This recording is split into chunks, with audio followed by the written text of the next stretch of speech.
Welcome to Science to Go. Today we are focusing on the topic of flight with Flights of Fancy. We will discover how various aircraft move through the air by building a rotocopter, hoop glider, and straw rocket, each which use a different technique for moving. Air is a mixture of different gases such as oxygen, carbon dioxide, and nitrogen. It is also a physical substance which has weight. It was discovered by Evangelista Torcellini in 1640.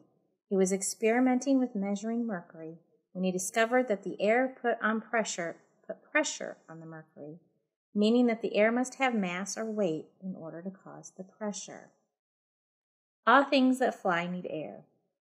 Air pressure pushes and pulls an object, and this is what allows it to move in the air. The air pressure is created by the molecules in the air, which are constantly moving. It is the force from the moving air that lifts objects such as birds, balloons, kites, and planes into the sky. For our first activity, we're going to be building a rotocopter.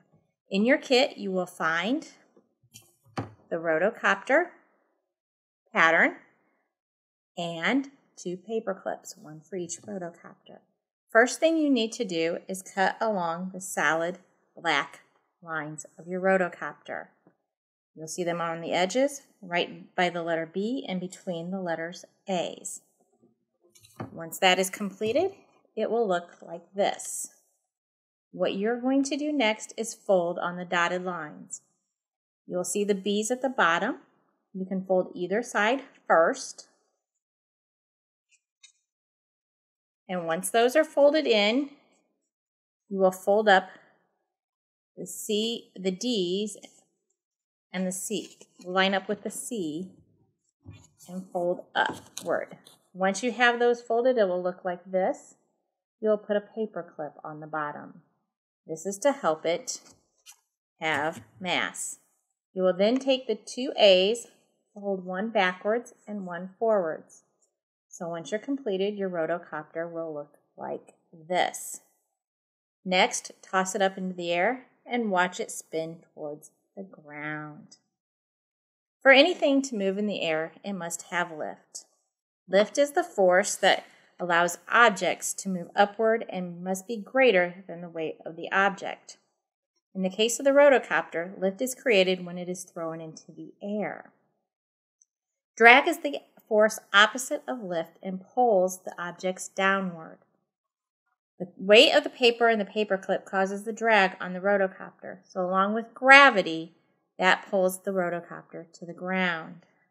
As the rotocopter moves into the air, air pushes against the blades, bending them up a little bit, and that is what causes it to spin. A rotocopter is similar to the helicopter because they both have blades. The modern helicopter was developed by Igor Sikorsky, who was influenced by Leonardo da Vinci. Next, we are going to build a hoop glider. In your kit, you will find 3 pieces of white paper that are 1 inch wide and 5 inches in length. You will also need some tape from your house to do this. First, we're going to take the first strip and bend it into a circle and tape it together. The easiest way to do this is to take a piece of tape, place it on one end, and then match the ends together, overlapping just a little bit to form a circle.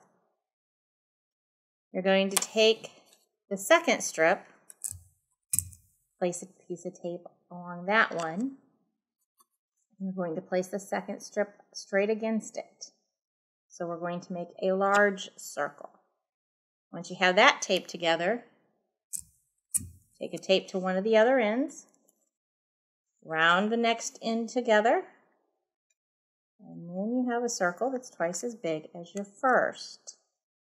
Now you're going to take these circles and one of your straws that's in your kit, and you're going to tape the first circle to one end. It is usually easier if you hold your straw upside down and tape from the bottom. You're going to take your larger circle and tape it to the opposite end. There you have it. There is your hoop glider. And then you can send it flying. Gliders, like what you just built, are designed with the same aerodynamic and piloting factors of an airplane. However, they are not powered with a motor, and the wings are usually larger and more narrower than a conventional plane. The most common way to launch a glider is to have it towed by a powered plane to the desired altitude. It is then released from the tow rope. Another way to launch a glider is using a winch line.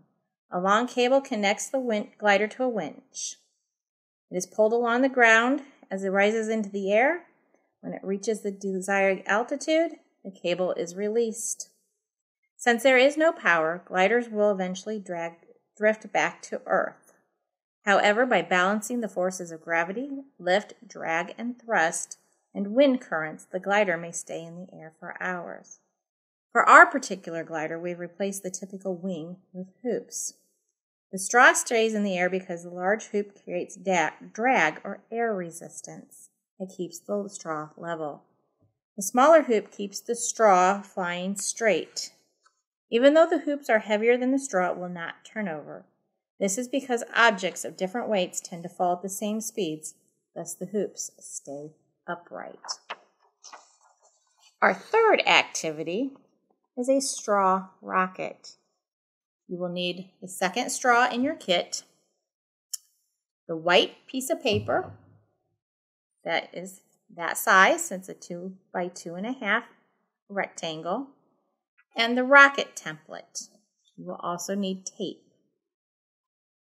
Place the straw on top of your white piece of paper. You're going to hold this with the long ways going across. You can see there's my straw. And you're going to wrap a piece of paper around the straw. You want it so the straw can slide back and forth on it. And you're going to take a piece of tape and tape your circle or paper together to form a tube. Now you're going to want to make sure that you tape all the way along the tube because we do not want any air to get out of this once we have sealed it. So make sure your seam is completely taped together.